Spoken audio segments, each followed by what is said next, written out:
All right, today we've got a 2023 Cervélo Soloist, and we want to know, is this the Tarmac SL7 killer?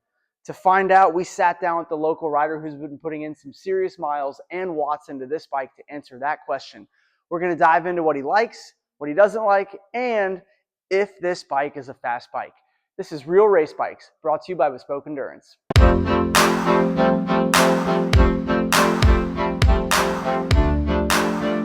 This is a 2023 Cervélo Soloist. It features a carbon fiber frame, Shimano 105 mechanical group set. The stock wheels it came with are Alex Rim Boondocks 5 wheels and weighs 20.5 pounds or 9.15 kilos. The crank length is 165 millimeters and the chain rings are 5236 with an 1134 cassette in the back. Up at the top, the rider's rocking a 110 millimeter stem.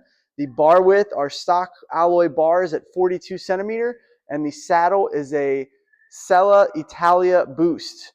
For the tires, he's got Pirelli P0 Race TLR 30 millimeters, pumped up to 66 to 70 PSI.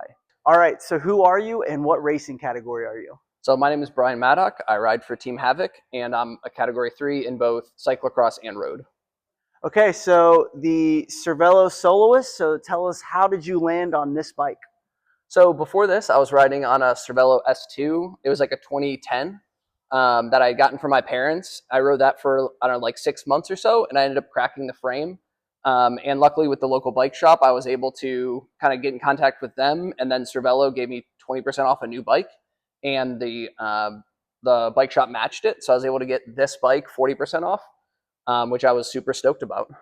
And then how long have you owned it now, and how many miles do you have on it? So I've owned it for 18 months now, and I've done about 4,500 miles. So you've got the bike pretty close to stock. That's correct, have yeah. you made any upgrades to it, or what upgrades do you plan on making to it? Yeah, so far I haven't made any particular performance upgrades. The main thing I've done is it came with 175 millimeter cranks, and I did move to 165 millimeter cranks. They were both Shimano 105, so it wasn't really upgrading in a sense, but I did make that swap. That's the big craze right now. Yeah, going to the smaller cranks. So did you notice any fit changes, performance differences, feeling, or anything like that on it? For me, definitely. I'm not particularly tall. I'm like 5'9" on a good day, and I have really short legs. So the 175s, I don't know how, I guess it's just what stock bikes kind of come with, that 172.5 to 175. And they were just always too long for me. When I tried to really get down and get aero, I was just kicking myself in the chest. So for me, it just felt like physiologically a natural move. It obviously was informed by other people that have done the transition and really liked it. But for me, I think it was like a necessity just based on my build. What are the future upgrades you want to do to it? Yeah, so the main upgrades I want to make on the bike would be the wheel set first. This is just the stock wheel set. I looked it up before this. It weighs something like 2,000 grams, so almost 2 kilograms. And I'd like to go to a more budget-friendly carbon wheel, so I'm looking at the Zip 303s. I think that would be a big performance benefit, and I think it's appropriate for sort of the level of bike that this is.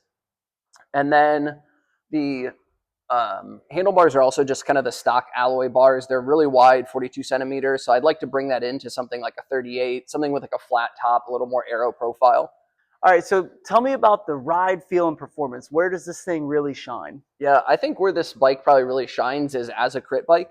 It's not the most aero as compared to maybe the more flagship Cervélo bikes like an S5, but because it's also a little bit lighter than those bikes, just the stock frame is, you get a little bit more snappiness out of the corners. It's a little bit easier to accelerate, but you're not on something like the R5 climbing bike where there's just no aerodynamics to it at all.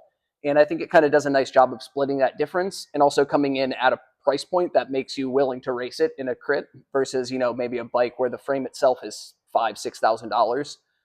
The worry about crashing that out is a lot higher than, this stock frame is $2,500. So I think that is the perfect use case for this bike.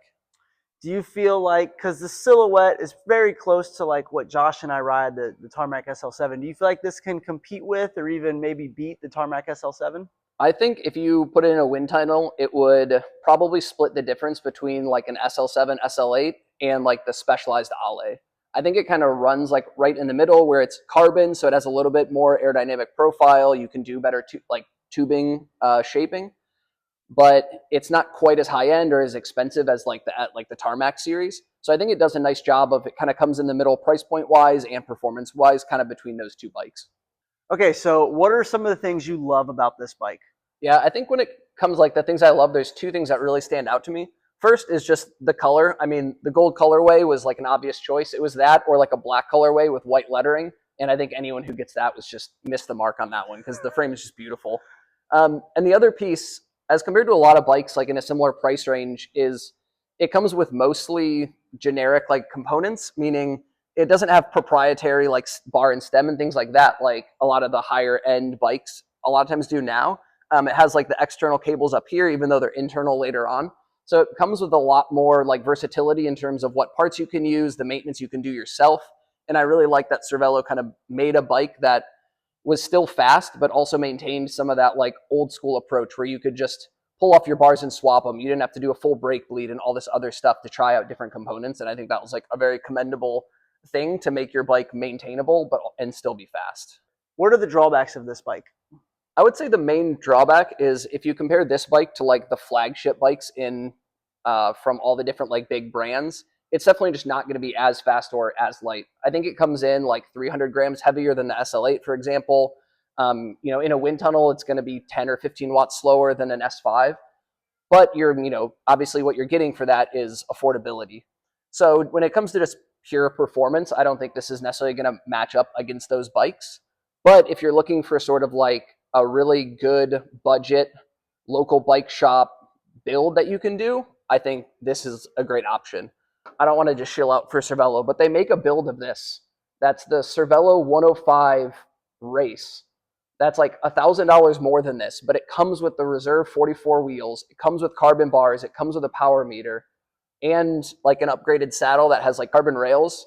And I think that also, like kind of what I was saying with how customizable it is, I think it's really cool that they also have like a race-focused, still semi-affordable bike that it's just one package, 105 mechanical, simple, fast. Like you just don't see that a lot. You know, you have to go $10,000 to get like a sort of similar package if you wanted to go with like a bigger or like a flagship bike. I feel like it's a really underrated, like people don't really talk about this bike a lot for some reason. And I feel like this and like the Ale Sprint are like, when it comes to like crit racing bikes, are like the only two bikes people should really like. Yeah. I mean, unless you have like, if you're buying a bike to do crit racing, if you just have a bike, right, and you're just like doing all sorts of stuff and then you do crit races on it. But like, I feel like if you're like, I want to do crit racing, those are like the two bikes to go to. All right, last question, the one that everyone's been waiting for. Is this a fast bike? Yeah, I would say this is a certified fast bike because I'm the one pushing the pedals. Got a race bike that you think deserves the spotlight? Click the link in the description below and we can feature your ride on the channel. And don't forget to like and subscribe.